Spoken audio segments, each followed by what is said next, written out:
तो सबसे पहले आदित्य आपके पास आएंगे। ट्रेड का चौका ये सेगमेंट हमने शुरुआत कर दी है। गुड आफ्टरनून, बताइए आज ट्रेडिंग के लिहाज से शुरुआती दौर में आप किस तरह की रणनीति अपना रहे हैं, कहां पर फोकस कर रहे हैं? Very good afternoon Prashant ji.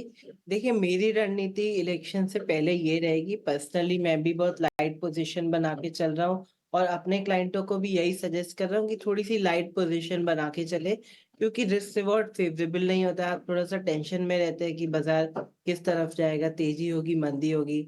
तो आप जिस समय इतना टेंशन में रहे या फिर एक आप इस व्यवस्था में रहे कि बाजार क्या होने वाला है वो आपके कंट्रोल में नहीं है, तो आपको एग्रेसिव बेट्स नहीं लेने चाहिए। तो इसलिए हम लोग बहुत लाइट रह रहे, बाजार में हल्का सा ही काम कर रहे, ज्यादा काम नहीं कर रहे। और एक बार बाजार का डायरेक्शन क्लियर हो जाता है, वहां पे एग्रेसिव बेट लिए जा सकती है। तो वो मुझे लगता है एक बहुत अच्छी रणनीति है। और स्टॉक्स जो अच्छा प्रदर्शन दिखा रहे हैं, आउट परफॉर्मेंस दिखा रहे हैं, हम उनको पिक कर सकते हैं। तो पहली पिक रहेगी जुबिलेंट फूड। यहाँ पे इसको बाय किया जा सकता है 502 में। 460 का रहेगा स्टॉप लॉस और 570 का रहेगा टारगेट। सेकंड स्टॉक कोलपाल है। एफएमसीजी बास्केट काफी अच्छा कर रही है, तो कोलपाल भी उसमें एक अच्छा कैंडिडेट है। इसको 2710 में बाय कर सकते हैं। 2650 रहेगा स्टॉप लॉस और 2800 रहेगा टारगेट। और ये दोनों बहुत एग्रेसिव बुलिश बेट नहीं है। बहुत कम वेटेज के साथ किसी को जाना चाहिए, क्योंकि मैं यही सोच रखता हूँ कि इलेक्शन से पहले थोड़ा सा लाइट रहना चाहिए, हल्की पोजीशन बनानी चाहिए, एग्रेसिव पोजीशन नहीं बनानी चाहिए। ओके, तो नहीं एग्रेसिव पोजीशन अभी मत बनाएं। यहाँ पे पोजीशन को हल्के रखने की सलाह आदित्य की तरफ से आ रही है। जुबिलेंट फूड खरीदने की सलाह। टारगेट है 570 रुपए का। स्टॉप लॉस इस ट्रेड में लगाना है 407 का। और कोलपाल जहाँ पे 2710 पे खरीदे, टारगेट 2800 के भी दिख सकते हैं। दोनों ट्रेड के लिए स्टॉप लॉस भी बताए गए हैं, वो भी नोट कर लीजिएगा। रवि जी, आप बताइए आपकी दो टॉपिक कौन सी हैं? देखिए, इस समय मुझे ऐसा लगता है कि मार्केट में रिस्क है तो इश्क है का एक डायलॉग याद आता है, और इसलिए मौके पे चौका और छक्का दोनों लगाने की बारी है। रिस्क लीजिए, क्योंकि ऐसे मौके बहुत कम मिलते हैं। और ऐसे में एक स्टॉक है जीएनएफसी। हाल फिलहाल में थोड़ा सा बॉटम आउट हुआ है, बट अच्छा चल रहा है। करंट लेवल पर बाय करिए। 695 का टारगेट, स्टॉप लॉस 662 का। दूसरा एक स्टॉक है बजाज, यहाँ पर सॉरी हिंद कॉपर, जो कि आपने एक इसके भाई को चलते हुए देखा जिसका नाम था हिंद जिंक। दूसरा भाई अभी चल नहीं रहा, लेकिन चलना चालू करेगा। और इस समय करंट लेवल पर करिए बाय। टारगेट होगा 395 का, स्टॉप लॉस 368 का। और देखिए, जो ये इस टाइप के इवेंट होते हैं ना, इनमें अगर आप, मैं कहता हूँ आप रिस्क लीजिए, लेकिन अपनी कैपेसिटी के हिसाब से रिस्क लीजिए। क्योंकि अगर रिस्क लेते हैं तो ही आपको यहाँ पर रिटर्न अच्छे मिल सकते हैं। तो कुछ सेफ के लिए रखिए, कुछ रिस्क लीजिए, पर ट्रेड करिए, मार्केट में जुड़े रहिए, जिससे कि बढ़िया प्रॉफिट निकल सकें। तो जीएनएफसी सलाह है आपकी तरफ से, और हिंद कॉपर, दो टॉपिक आपकी तरफ से। रवि जी, अभी इससे पहले आप बता रहे थे आउट ऑफ मनी कॉल और पुट बेचने की, एक बार फिर से वो स्ट्रेटजी बताएंगे क्या? हाँ, बिल्कुल। देखिए, इस समय निफ्टी के वापस लेवल की बात कर लें। इस समय निफ्टी चल रहा है 22,940। आपके पास ऑप्शन क्या है? मार्केट देखिए, मुझे अभी डायरेक्शन यहाँ पर क्लियर बहुत नहीं हो रही, टाइम वैल्यू लेकिन ज्यादा मिल रही। वो है 22,800 की कॉल, जो कि इस समय चल रही है 230 रुपए।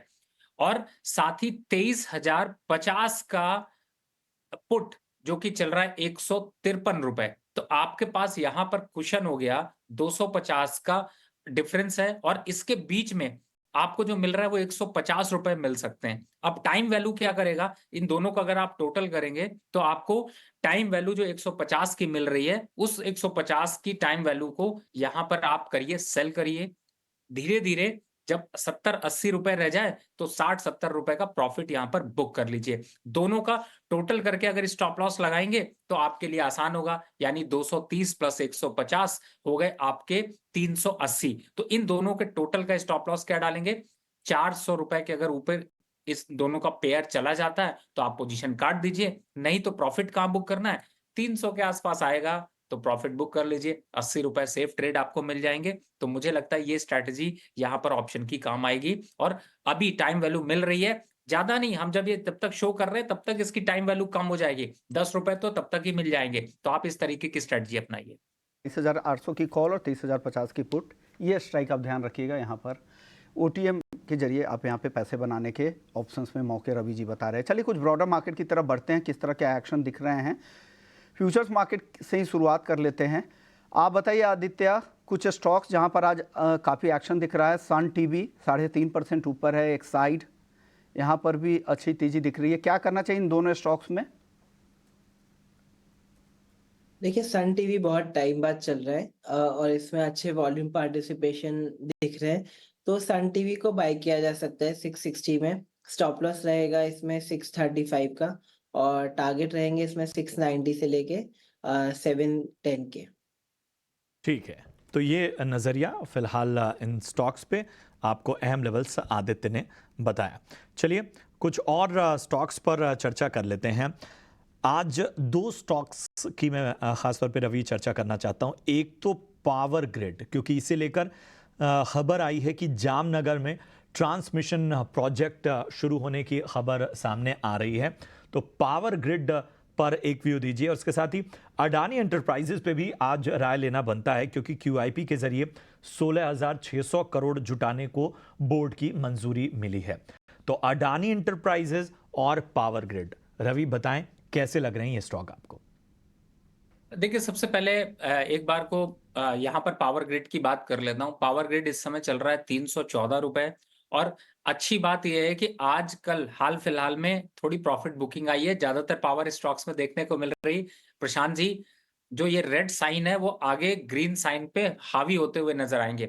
लॉन्ग टर्म टारगेट यहाँ पर अगर देखते हैं और जो ये इलेक्शन थीम चल रही है, आपको रिजल्ट अपडेशन चल रहा है, ये सब सेफ बेट स्टॉक है। इन स्टॉक्स की खास बात क्या है कि अगर आप इनको मान लीजिए 314 पे ले लेते हैं, स्टॉक गिर के 290 रुपए 270 रुपए आ जाता है, तो भी फायदा ये है कि जब मार्केट जैसे ही रिवर्ट करती है ना, ये सब स्टॉक तुरंत वापस रिवर्स हो जाते हैं, क्योंकि फंडामेंटली स्ट्रांग है, टेक्निकली डेवलपमेंट दिखता है। और स्टॉक्स बहुत से ऐसे होते हैं जो कि वापस रेट पर नहीं आते, तो इस टाइप के स्टॉक्स को अपनी बास्केट में जरूर ऐड करें। अब पावर ग्रिड के अभी की बात करें, थोड़ा सा करेक्शन है, अच्छी बात है। 308 310 तक के लेवल्स आ जाते हैं तो एंट्री कर लीजिए। टारगेट कितना होगा? लॉन्ग टर्म टारगेट 380 रुपए। लॉन्ग टर्म कितना होगा? 8 से 10 महीने अगर है तो 380 रुपए का टारगेट यहां पर फोकस किया जा सकता है। स्टॉप लॉस 280 रुपए का। दूसरा, अदानी इंटरप्राइजेस ने तो सबको सरप्राइज किया है और जिस हिसाब से मोमेंटम उसने बनाया है, वो मोमेंटम में एक करेक्शन दिखा रहा है। ये अच्छे साइन है। अच्छे साइन किसके लिए? कि जो लोग एंट्री करना चाहते हैं। इस समय 3280 के पास चल रहा है, यानी 3280 के पास। थोड़ा करेक्शन आने दीजिए, 3250 से 32 के 100 के आसपास आ जाता है तो अट्रैक्शन बढ़ जाएगा। अपसाइड टारगेट कितना है? 3650 तक इस स्टॉक में थकान नहीं देखने को मिलेगी। थोड़ी थोड़ी गिरावट और बड़ी बड़ी बढ़त, ये आपको सेंटम यहां पर दिखाई देते रहेंगे। तो मुझे ऐसा लगता है कि डिप पे इसको भी बाय की स्ट्रेटजी रखिए और 3650 का टारगेट लेकर चलिए। तो ये रणनीति दोनों अहम स्टॉक्स पे, अडानी एंटरप्राइजेज और इसके साथ ही पावर ग्रिड। बढ़ते हैं थे जहाँ पे एक्शन ज़्यादा आज दिख रहा है। कुछ ऑटो एंसिलरीज शेयरों की बात करते हैं। टिमकेन इंडिया देखिए 5% से ज़्यादा की तेज़ी यहाँ पर दिख रही है और JTEKT इंडिया जहाँ पर 3% की तेज़ी दिख रही है। टिमकेन पे बताइए आदित्य, क्या लग रहा है आपको यहाँ पर? देखिए टिमकेन आज एक दायरे में काम कर रहा है, रेंज में काम कर रहा है और मुझे लगता है कि इसमें एक कंडीशनल बाय की स्ट्रैटेजी रखनी चाहिए। 4400 के ऊपर इसको बाय कर सकते हैं। स्टॉप लॉस रहेगा इसमें 4200 का और टारगेट रहेगा 4600 से लेके 4700। यानी 4700 तक के भी टारगेट यहाँ पे दिख सकते हैं। ये टिमकेन को लेकर सलाह है। एक और स्टॉक है डिवीज़ का। डिवीज़ में भी आज अच्छी तेज़ी दिख रही है। रवि जी, आप सलाह दीजिए, डिवीज़ में क्या करना चाहिए आज?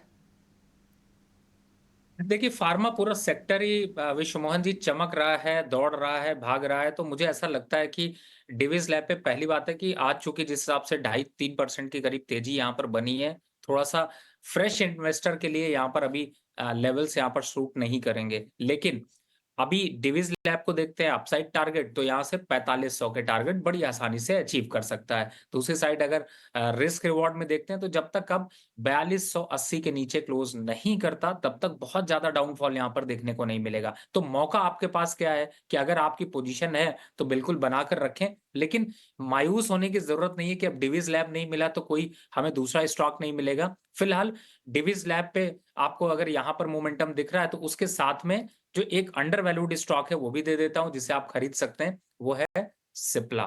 थोड़ा सा करेक्शन मोड में है, अभी भी करीब साइडवेज साज रेंज देखने को मिल रहा है, लेकिन 1480 और 1470 के बीच में बाय किया जा सकता है। अपसाइड टारगेट 1550 के लिए। तो कोई बात नहीं, डिविज लैब आज चल चुका है, थोड़ा करेक्शन का वेट कर लेते हैं, आएगा तो उसको लेंगे। लेकिन अगर आज खरीदारी करनी है तो आपके पास मौका है, आप सिप्ला की खरीदारी की तैयारी कर सकते हैं। डिवीज आज